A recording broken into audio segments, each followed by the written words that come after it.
Nina Paoli-Gagin, rapporteure spéciale de la commission des finances pour l'enseignement supérieur. Vous avez 7 minutes, chers collègues.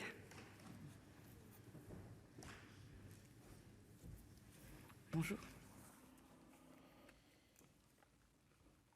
Madame la présidente, madame la ministre, monsieur le rapporteur général, mes chers collègues, conformément à la loi de programmation pour la recherche, le budget alloué à l'enseignement supérieur connaît cette année une progression substantielle, de l'ordre de 375 millions pour les deux programmes de la mission.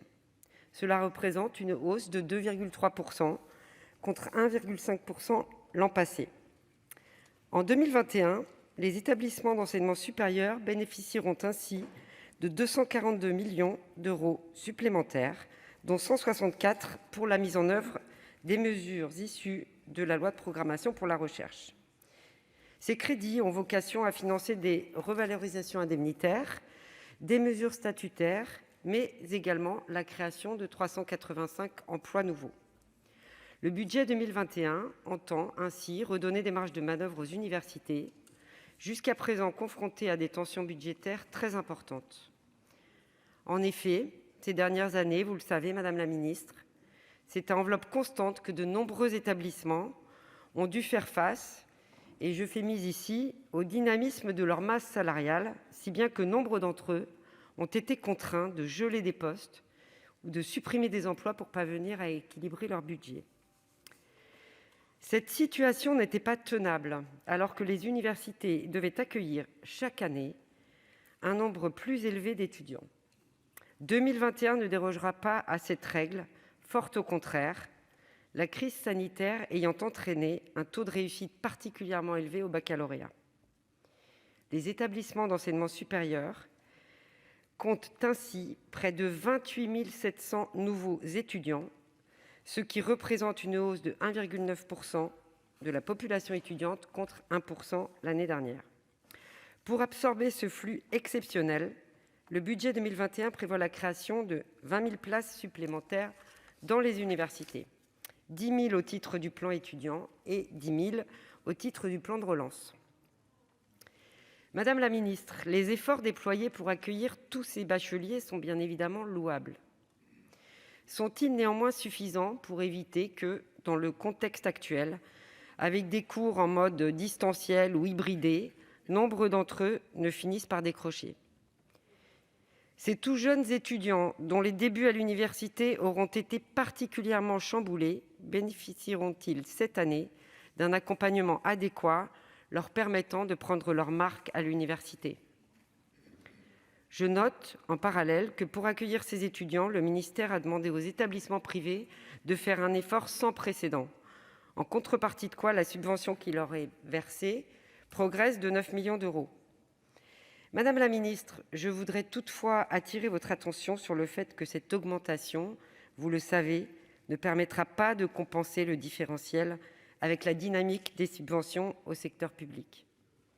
Entre 2008 et 2020, les effectifs étudiants accueillis dans les établissements privés ont progressé de 121,6%, tandis que l'effort budgétaire consenti par l'État augmentait, lui, de 10,6%.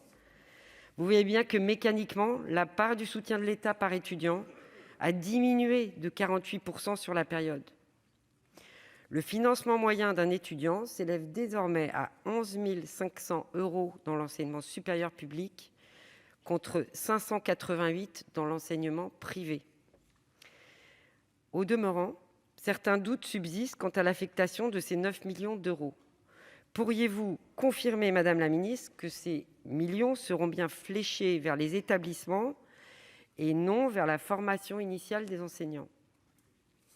De manière plus générale, face à la hausse constante du nombre d'étudiants, le mode de financement paraît au mieux fragile, au pire obsolète. Ne serait-il pas nécessaire et n'est-il pas le moment de s'interroger sur les raisons de ce dynamisme en adoptant une vision prospective à moyen et long terme ? À cet égard, la crise sanitaire a agi comme un révélateur, mettant en exergue la nécessité de procéder à des investissements massifs dans l'enseignement supérieur. La vétusté de l'immobilier universitaire se révèle chaque année plus problématique, plus coûteuse et constitue un défi de taille pour les années à venir. Dans ce contexte, je me félicite que le plan de relance prévoit de consacrer près de 4 milliards d'euros à la rénovation thermique de l'immobilier de l'État. C'est en effet une occasion unique de remettre à niveau le bâti universitaire, tout en participant d'un cercle vertueux avec l'accélération de la transition écologique, mais aussi la diminution à moyen terme des coûts de fonctionnement des universités. Madame la ministre, dans ce contexte, allez-vous accompagner les établissements d'enseignement supérieur pour les engager à se saisir massivement de cette opportunité via les appels à projets lancés dans le cadre du plan de relance ? 2021 sera enfin une année marquée par une extension du dialogue stratégique et de gestion qui concernera plus de 20 nouveaux établissements.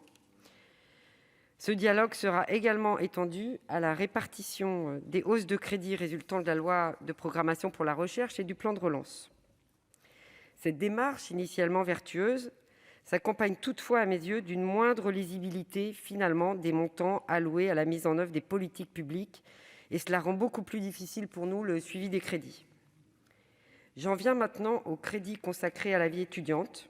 Ces derniers enregistrent en 2021 une hausse 2 fois plus importante qu'en 2020, puisqu'ils progressent de 133,5 millions d'euros. Cette augmentation résulte principalement de la revalorisation des bourses sur critères sociaux, de la mise en place du ticket restaurant à 1 euro pour les boursiers et du gel de l'augmentation des loyers des résidences universitaires. Après une exécution budgétaire 2020 marquée par la mise en œuvre, dans des conditions souvent difficiles, des mesures de soutien ponctuelles aux étudiants, les Crous seront à nouveau pleinement mobilisés pour lutter contre la précarité étudiante en 2021. Je voudrais souligner que cet enjeu est crucial. Nous ne pouvons ignorer le désarroi et l'isolement des étudiants qui font leur rentrée universitaire à distance. Le confinement ayant été renouvelé, les Crous ont par ailleurs subi des pertes d'exploitation considérables au titre de leurs activités de restauration et d'hébergement, si bien que leur situation demeure très fragilisée. Pourriez-vous, Madame la Ministre, nous garantir fermement que ces pertes seront intégralement compensées à l'euro en gestion ? En conclusion, Madame la Ministre, notre commission des finances va proposer au Sénat d'adopter les crédits de la mission Recherche et enseignement supérieur qui bénéficient cette année de hausses de crédits importantes. Je vous remercie. Merci, chers collègues. J'appelle Monsieur Jean-François Rapin.